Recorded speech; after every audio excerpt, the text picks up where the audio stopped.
Lightning can strike from up to 10 miles away with the force of 30 million volts. So what do you do when you're out on the boat at sea when a storm approaches? And did you know that if you're on a catamaran, you're twice as likely to get hit? What about those funny brush things that you see on tops of masts that are supposed to be lightning conductors? Do they work? In the last episode, we went through the worst lightning we've ever experienced in 13 years. It raised a lot of comments from you guys, so this episode is going to be all about lightning and what you do on a sailboat. First of all, some statistics to get us in the mood. As we said in the intro, lightning can strike from up to 10 to 15 miles away. So even if the storm isn't directly above you, you are still potentially in danger. The only information we were able to find is from Boat US magazine. They ran a survey called Marine Insurance Claims, and the odds of being hit, they discovered, are 1,000 to 1. Now, it depends where you are in the world. Florida is #1 place to get hit, shortly followed by Singapore and the Malacca Straits, as we know. Yeah, I think it's 3.3 in 1,000 as opposed to 1 in 1,000. And we also found that catamarans are more likely to get hit as well. According to these statistics, it's something like 6 in 1,000. So, what kind of damage can you expect? Well, it doesn't have to be a direct hit. The lightning's electromagnetic field can create a horseshoe effect. Yeah, and of course, apart from damage to yourself, it can take out all your electronics from your chart plotter to your radar, and it's even been known to offset compasses as well. And if you're really unlucky, it could blow a hole in your hull. And the other thing to remember is you may not see the damage immediately. It may not become apparent for weeks that electronics are burning out until they completely stop. Yep, and not just the electronics as well. If you get a hit, if it doesn't blow out a hole in your hull, there is a chance that it could affect your through hull fittings, which could create a leak that over time would eventually sink your boat. We got in touch with Katie Stickland of Yachting Monthly and Practical Boat Owner magazines because they've written a series of articles and case studies on this very subject. I think, Jamie, you've got one you're going to recount to us right now. Yeah, it's just one I came across, which was from Jill and Mick Russell on the south coast of the UK. They went out in fairly clement weather, and then very quickly the situation changed. They were hit by lightning, and Jill describes molten metal that fell from the mast and melted into the deck. Electricity engulfed the whole boat, and it actually went through Jill, rendering her unconscious for a few seconds, and it exited through the rear navigation light, which of course that blew up. And unfortunately, although Jill came round, she was very, very weak. But the one thing they did have was the engine was still running. Right. So they were able to use the engine. But just to make the situation a little bit worse, I think at the time there was lots of Japanese weed in the sea at that time, and so their prop got caught up with weed as well. So after this experience, Mick had to go underwater and free the prop up as well. But that's just one of so many examples of how lightning can really, hinder your progress and basically just blow out everything on your boat.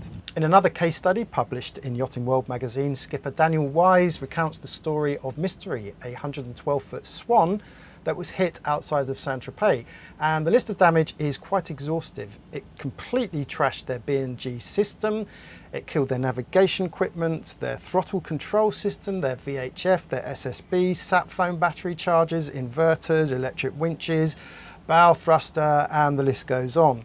But these case studies are not uncommon, and repairs can easily run into 5 figures. Before we discuss tactics and what to do if you find yourself in the middle of a lightning storm, Jamie here is going to give us a layman's science lesson in what lightning is.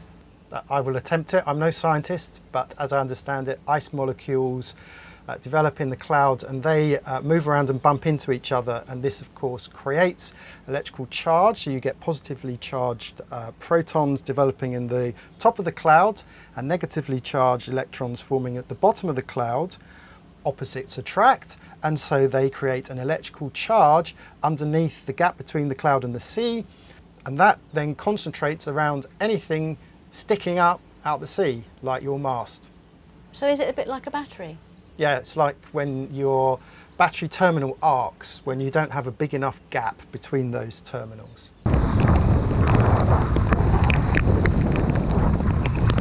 You cannot prevent a lightning strike. There is nothing in the world of science that can do so, but you can of course apply some tactics. The first thing of course is to monitor the weather.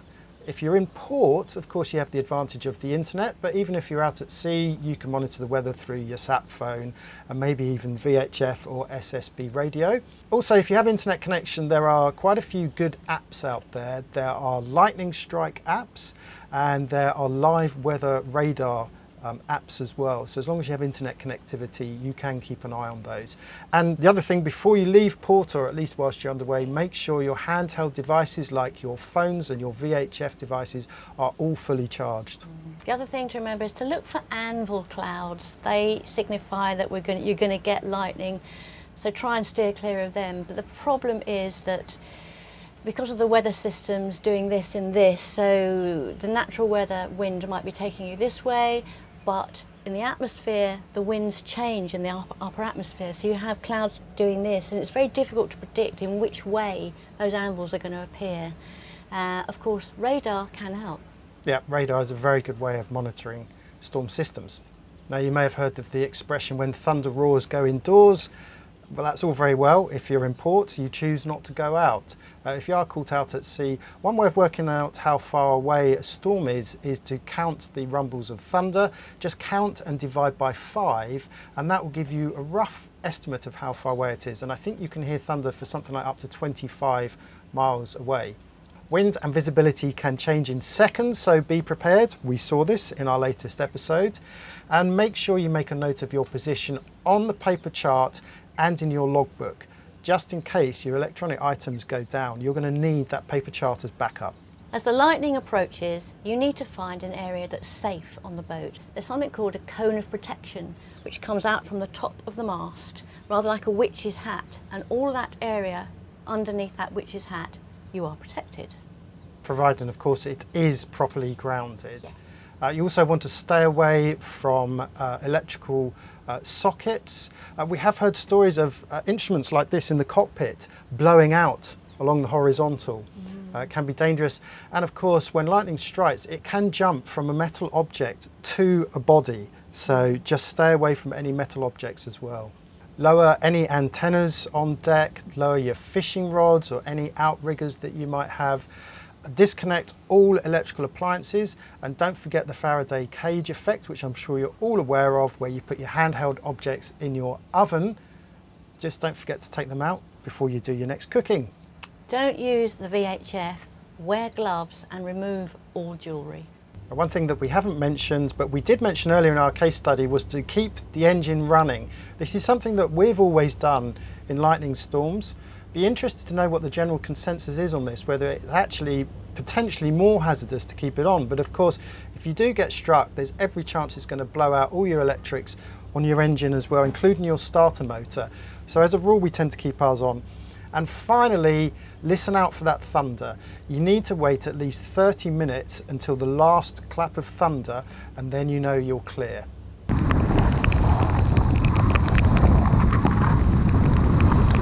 If a crew member is hit by lightning, check immediately that they are still moving and that they are still breathing. If they are, they're probably going to be fine. If they're not, you'll need to administer CPR. And this is a good time to point out that you're in no danger if you touch someone who's been struck by lightning. Next thing you should do is to go straight down below and check your bilges. As we said, it is possible to blow out through-hole fittings. Transducers can often get blown out and cracks can appear. So that's definitely the first thing you should do. Obviously, if you do find any leaks, then you should try and plug them up.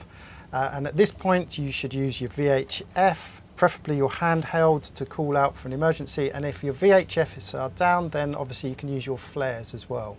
When you get back to safety, check those leaks again, because they could well have got worse during the time it's taken to arrive there. And you will need to get a full survey from a professional, because they may pick up on things that you haven't. And you will need one of those anyway if you're going to make an insurance claim.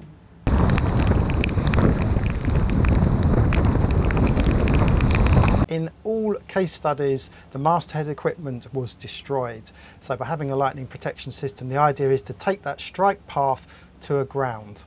According to the American Boat and Yacht Council standards, in a properly bonded system, the strike should follow a low resistance path to a boat's keel or an installed grounding plate. An air terminal is mounted on top of the mast, and it should be at least 6 inches above anything else on top of your mast, including your VHF antenna. From the mast you run a thick cable down to a grounding plate.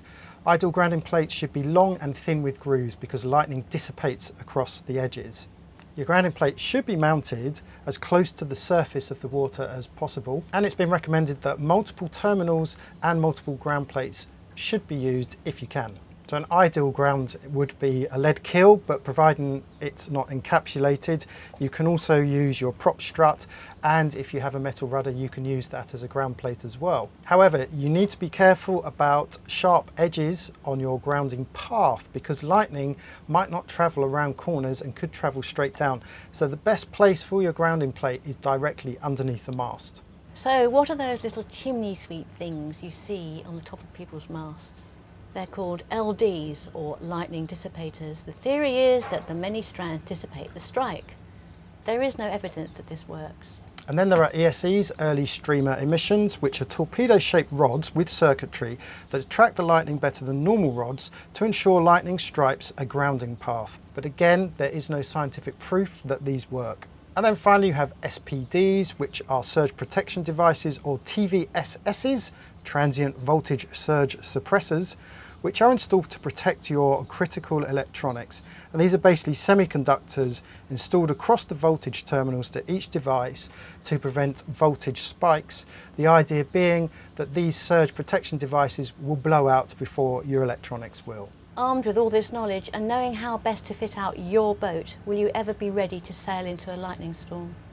Well, as people have done it frequently, I don't think we'll ever be fully prepared for lightning, but sometimes you just have to take your chances. If you've ever been hit by lightning, we would really love to hear from you, and I'm sure everyone else watching would too, so put your story in the comments. Yep, and don't forget to hit that like button and hit us up on FTB Mates.